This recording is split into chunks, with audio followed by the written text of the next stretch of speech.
Recreation Department. Give them a call for more information.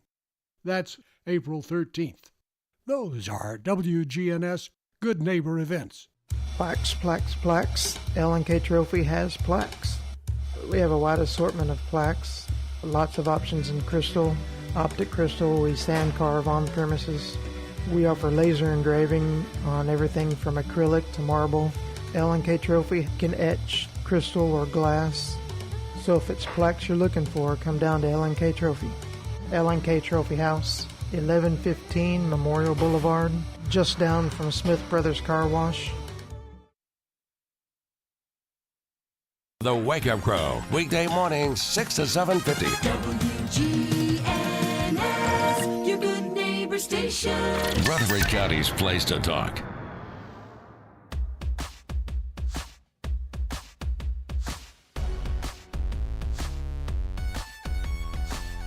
Rutherford Issues with Brian Barrett on FM 101.9 and AM 1450 Murfreesboro, FM 100.5 Smyrna, and streaming at WGNSradio.com.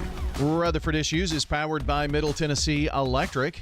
Their Sharing Change has donated more than $11 million to local nonprofits, assisting worthy causes right here in our community. Find out more at sharingchange.org. Well, we are going to head to Murfreesboro City Schools and talk with Lisa Trail this morning. Quite a bit to talk about. And first and foremost, 5 days. That means 5 days until spring break, right? That is so true. 5 days.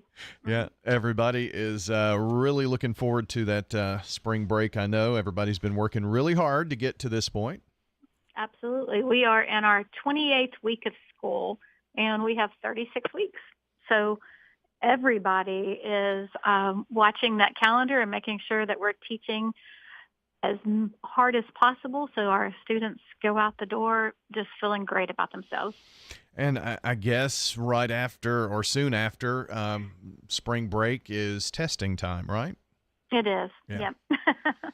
So I guess, as my grandfather used to say, that the hay is almost in the barn. Oh, that is a good old saying. Yes, the hay is almost in the barn. Yeah, TCAP begins on April the 16th. We are on our spring break the last week of March. So we actually come back on April 1st. So we'll be back for 2 weeks, and then TCAP testing does begin. Yeah, that's big time. I'm sure that we're also, you all have to think way far in advance, and we're going to spend some time today talking about the 2024-25 school year. Absolutely. That's what messaging we're sending out to parents now is we are not taking our eyes off of this year, but we do have to start already planning for next year. So it's time for zone waivers. So if we have any students that are on a zone waiver, whether they're looking for a new one for next year or they're on a current one, they do need to complete those waivers and get those back to us by April 1st. So that is right around the corner, and I'm hoping that if folks haven't already done so, they'll go ahead and do that before spring break hits us, and that way it's not on something they have to do over spring break. But again, deadline is April 1st for the zone waiver applications for next school year. That's 24-25 school year. So just to kind of get our bearings, April 1st is the first day back to school after the spring break, and so you've got until that afternoon. So that's kind of what you're saying, do it now so you don't have to have that hanging over your head during spring break. Exactly, because those will close at 4 o'clock. It's not midnight. It's 4 o'clock on April 1st. Yeah. So go ahead and get it done. If you're on a zone waiver now, you need to go ahead and just renew it if you want to stay at that current school. And then if you're looking to move, there is entire information about zone waivers and which schools have open seats and which schools do not. It's all on the website. So if you're wanting to look at that possibility, you also need to look at the schools. For instance, Irma Siegel has some seats available, but not in all grades. I think Hobgood is one of those that has some seats available, but not in all grades. So it will make a difference whether your child's going into, kindergarten or first or second. So everything is listed on the website as far as how many seats are available and what grades. Oh, great. Well, that's a handy tool to have. And does that include those? Let's say there's someone at Irma Siegel that's a fourth grader and they're going to the fifth grade next year and they want to do the zone waiver, but maybe there are not seats there. So how does that work in those situations? Like if they were on a waiver and then They're already counted. they're counted. Okay. Yeah. So it's for the when you look at the number of seats available, it is assuming that those are on a waiver are coming back, and those are new seats available. Yeah, that makes sense. So yeah. Good to know there. So that's your deadline for zone waivers, April 1st at 4 p.m. Right. And I will say, with that said, we have counted them as, hey, we think they're coming back. But if they don't fill out that zone waiver, they won't be there for next year. Does that make sense? Yeah. Yeah. So the zone waiver is very important. Yes. You can't just assume that it's going to go through for the next time because otherwise you won't be on the rolls, I guess, there, right? Exactly. Summertime is around the corner, and ESP is always hopping during the summer. I guess you've got some things to say about that, too. We do. ESP summer registration is going to open on April 2nd. And, again, I know that sounds like a long way away, but it's not. It's 2 weeks away.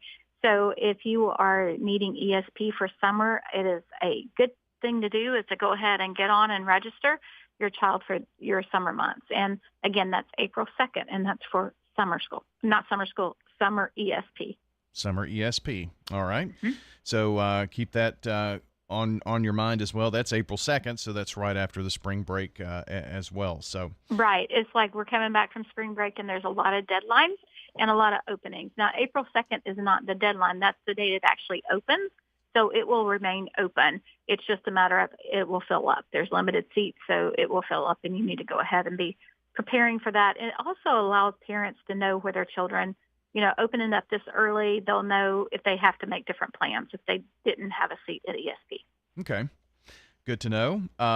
Lisa Trail with Murfreesboro City Schools with us here, and got something to talk about too here for parents who talk about the transportation zones and how this might affect especially parents who have children on the West Side schools.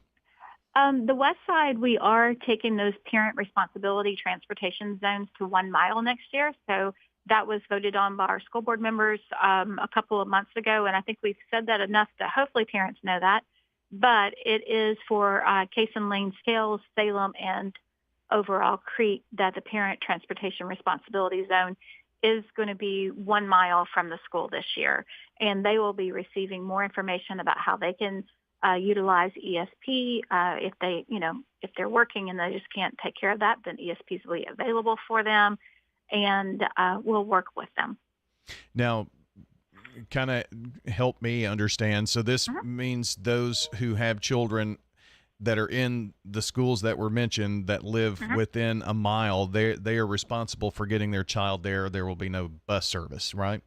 That is correct. Okay. Right now, it's currently at 0.75 tenths of a mile. So now it's going to be moving to 1 mile from the school to their home. So there will not be bus service offered during that. For that particular area. Yeah, and, just knowing where some of these schools are and, usually you build a school and there's all kinds of neighborhoods that pop up around it. So you need to just make sure. So, yes, and there's a lot of sidewalks in that area and all of that. So, again, trying to make sure parents know well in advance for what to plan for next year. Now, would the parents from those schools have this communicated to them, I'm sure, here soon? Absolutely. Yeah, of course. So that's important to know. So if you have a child that goes to either Salem, Overall Creek, Case and Lane, or Scales, just know that the transportation, parent responsibility transportation zones have changed just a bit. So they have added 1/4 mile to that in either direction. So that's a 1 mile radius of the school.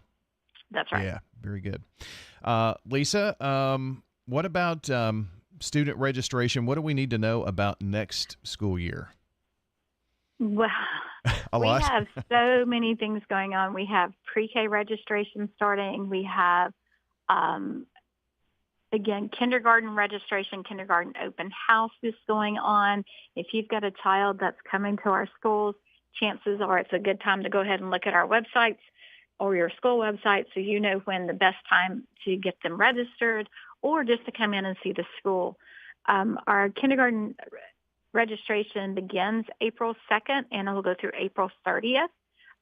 We have a kindergarten assistance day on April 4th, and that's just to help folks who may just need a little extra help in getting them registered. Maybe they don't have a computer at home. Maybe they have English as their second language at home, and they just need a little bit of assistance. Or if you just want to come in because you want someone else to help you, that's fine as well. But our preview days, actually, Overall Creek, I think, is having their preview day to this week, or I think there's somebody, I'm trying to look again. So they range from, Case and Lane had theirs last week. We have another one coming up on Case and Lane at March 21st. So pretty much March and April, and one in May is preview days for our schools. And this, again, if you go to your zone school website or if you go to the district website, you'll see the kindergarten preview day and you know what time the preview is for your kindergarten student, and you just call to register, or you can sign up online and register to go. And it just allows the kids to walk through the school. It allows the parents to walk through the school, meet the principal, meet a teacher, just to get them a little bit more familiar with what their school is going to look like next year and answer questions that they may have as well. Sure. Yeah, it looks like today it's Overall Creek and Irma Siegel. Okay, I knew there was. I just couldn't find my dates there. Yeah.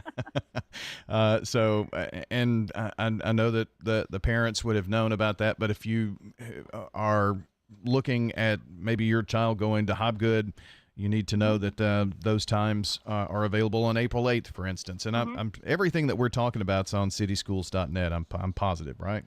Yes, everything is there. It's just a matter of trying to communicate with parents multiple ways, and it's kind of hard to communicate always with these new kindergarten parents because they may not be in our district already, and just So yes, help me get that word out that if you want to see our schools, you are welcome, and we have those preview days set aside for our new kindergartners. And those that will be in kindergarten this next school year, 24-25 school year, they have to get that registration done before the end of this school year. Is that right? We really want them to. Okay. It's that registration is all through April.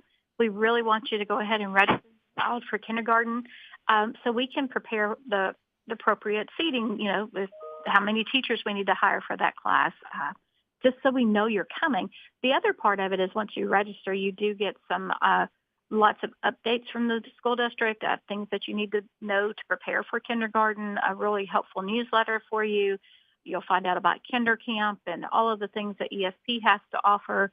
So getting registered helps us communicate with upcoming parents so that they're not having just a search for information. We're sending it to them. Very good. So that's kindergarten. What about pre-K? Is there anything we need to know about pre-K? Pre-K, we will have registration times on Wednesdays, so parents can come in and we'll get them registered. Our pre-K is a voluntary pre-K program, so it is grant-based, which means that we have to serve students that are at risk, whether it's, maybe they have just a little bit of a learning disability, maybe it's English as a second language, maybe it's a socioeconomic issue going on.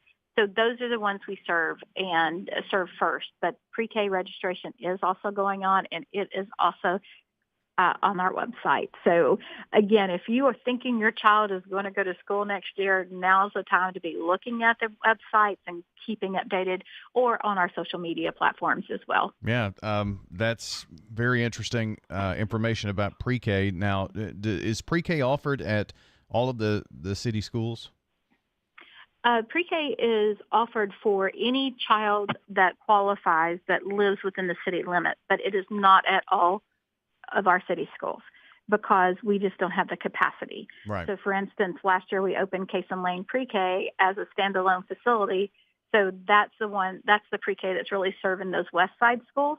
And then we have it in several of our other schools, but not at all 13 schools. Gotcha. Yeah, that makes sense. And so will there be students who fall into those risk categories, low income, that kind of thing? Will that fill up the pre-K, or does it generally fill up the pre-K? Yes. Okay. Yeah. So just know if your child falls into those categories that, boy, April's a busy month. Lots of It forms. is. Lots of registration, that's for sure. And that's the reason I try to tell people, if you're looking at anything to deal with school for next year, April is the time to be looking at that, because we're planning for the school year ahead. Our teachers are still teaching and doing all their stuff, but all the, if you come to the central office, we're looking at that 24-25 school year now. Well, very good. Lisa, thanks for joining us today, and we'll catch you here real soon. All right. Thank you. Bye. Thanks. Bye-bye. That is Lisa Trail joining us here on the show. If you missed any of the information, check the podcast at WGNSradio.com. Hello, friends. Lenny Farmer with Jennings and Ayers